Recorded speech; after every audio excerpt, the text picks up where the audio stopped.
Okay, so guys, welcome to the channel. Today we are going to discuss about hydrogen sulfide. So hydrogen sulfide is very toxic. The main hazards of hydrogen sulfide is very toxic. That is, it has poisonous effects to human health and corrosive. So it mixes with water and with sulfuric acid. It is corrosive and it is somewhat a flammable gas also, not that much flammable hazard. Very low odor threshold. So because it has a very distinctive odor of rotten eggs, बहुत ही गंदी smell होती है और बहुत ही तेज pungent strong smell है, and it can cause failure of your sense of smell. It is colorless, heavier than air, and soluble in water. Now, sources of hydrogen sulfide from where and all we get कहाँ से मिलेगी? So crude oils which are naturally present in the wells in the seabeds, they have high levels of H2S. So it is present in the natural form only. There are stabilization processes with which we can remove some part of H2S, but still most of the crude oils, even after stabilizing, they contain very high level of H2S. Even in the while after we are doing refining of the products in the refineries like naphtha, fuel oil, bunker fuel oils, bitumen, they all contain uh, H2S. So we have to be careful and we have to see in the MSDS safety data sheet how much it is and physically check from ourselves also. So generally, if you see the concentrations, crude oils are containing sometimes 50, 70 ppm by weight of H2S with high concentration. So there are two types of crude oil, sour crude oil and sweet crude oil. Sour crude oil contain very high amount of H2S and sweet crude oils contain less amount of H2S. So high crude oils, you can say up to 70 ppm by weight, they are containing H2S in a crude oil, and 70 ppm in liquid will amount to 7,000 ppm by volume in air or in vapor when the same crude oil is forming vapor because of heat or something. So this is the similarity and difference.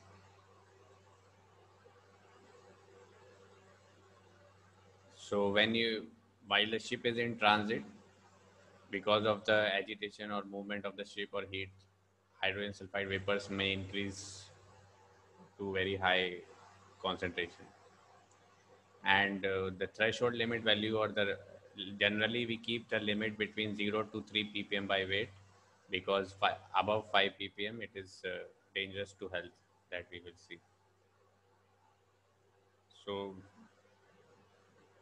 above 5 ppm by volume is dangerous, and many international regulation ports, they don't allow you to have more than 5 ppm H2S content in the tank and around. So what are the factors on which your liquid H2S content will depend on your oil?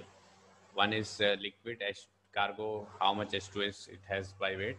As per that, if liquid has more H2S, of course, in the vapor you will have more. And how much air circulation is there around in that area, temperature of air and level, liquid level in the tank, and amount of agitation, how much it is moving the liquid because of rolling this. Then we have the exposure limits, TLV and TWA for HTS, as we discussed. Exposure limit for 8 hours for over a week is 5 ppm, 5 days a week. So we should not be exposed to more than 5 ppm of gas in 8 hours in a day for 5 days a week. Now, when we are doing handling H2S, especially for cargo and bunkers, so what are the precautions we should take? So first, let's see what are the effects. So if H2S is between 0 to 5 ppm, first it can be detected by smell only, very pungent and strong smell. If it is up to 10 ppm, it can cause nausea, naak behne lagegi, nose flowing, and minimum I irritation, आंखों में जलन होगी, खुजली होने लगेगी. Then 25 ppm eye and respiratory tract irritation. So if it is up to 25 ppm, you will have problems in breathing and chest irritation, burning, strong odor, eye irritation, आंखें जलने लगेंगी, घुटन होने लगेगी. Then 50 to 1000 ppm, 50 to 100 ppm, this your sense of smell will start breaking down. And if it is 100 ppm, more than 100 ppm, if it is increased slowly, then up to 4 to 48 hours exposure, you can have many health problems and up to death also. Now it is, if it is up above 150 ppm, of course you will lose sense of smell in 2 to 5 minutes. If it is above 350 ppm, it can be fatal. After 30 minutes of inhalation can cause up to death, that means fatal. आपकी मृत्यु भी हो सकती है. And 700 ppm rapidly unconsciousness, तुरंत बेहोश हो जाएंगे और डेथ हो जाएगी. Seizures will start like vibration and loss of bowel and bladder control. Breathing will stop and death will result if you are not rescued promptly. Above 700 ppm, immediate death. So immediate solution is remove the person to fresh air, and if it is ingested through some oil, with the oil, then you can give water or milk and some antidotes like activated charcoal or carbon. So how do we deal with hydrogen sulfide? First thing is we have to monitor the vapor. So we use multi-gas detector. Generally, you have two types, portable and personal multi-gas detectors. And if you are measuring with the bunkers or something where you need very fine measurement of H2S ppm gas, then you can use Draeger tubes. So we have to use a different measuring instrument for measuring the gas, especially when we are going for tank entry or when we are going for taking bunkers or sampling the oils and all. So use of personal gas meters also is highly strongly recommended. They should have alarms which are generally set up to the TLP, like we have here 5 ppm. So whenever we are entering any enclosed space, tanks, bunker tanks, caging, sampling, entering pump room, connection, disconnection of load lines, cleaning filters, draining to open containment, mopping up of spills, all these times we have to use this personal mass gas meters. Then you have sampling badges provide an immediate visual indication of when a specific chemical hazard is detected or when an established safe exposure level to such a chemical is exceeded. So we have, when we are taking sample, we have to be careful because some vapor will be there. Normally we are doing close loading. Nowadays you have close sampling also. Then what all protective equipment we need? So when you are working in this H2S environment, we need a special gas mask or canister mask which is designed to filter this H2S gas. So we have different masks for different gases. And also if we have we should have a ready EBD, emergency escape breathing device, to escape from the gas area if it is you have such, you notice a leak suddenly or something. So you should use respiratory mask if you have lot of H2S concentration area, it is exceeding your TWA. Also, if you don't have any measuring instrument, so for safe side, you can use canister mask, or if there is any leak. Now, most of the terminal and companies, they require that you should not have more than 5 ppm of H2S in the environment. So for to make sure that what they should have trained all their crew to know the hazards which we do in these TASCO, CAMCO and competency courses. So you should know the hazards of H2S, their precautions, the safe operating procedures for all operations, testing of the gas and maintenance of gas equipment, cargo equipments, PP, contingency planning, emergency response systems, and how to protect the visitors.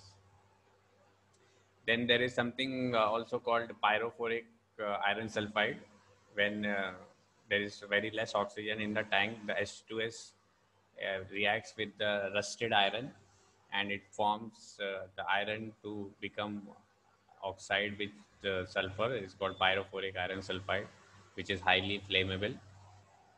So if there after that, if there is an introduction of oxygen in the tank for gas spring or something, this pyrophoric iron sulfide, which is formed with H2S and rusted sulfur, can inflame and cause explosion. So to avoid that, we have to have very less H2S in this.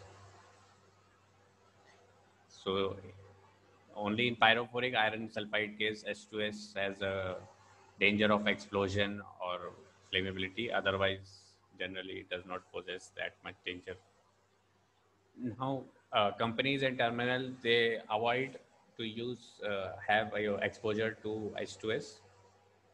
And if you, in case you have H2S anytime more than 100 ppm in the vapor area, then we have to stop the cargo operations, inform all the crew, inform the jetty personnel, shore people, nearby tankers and tanker operators.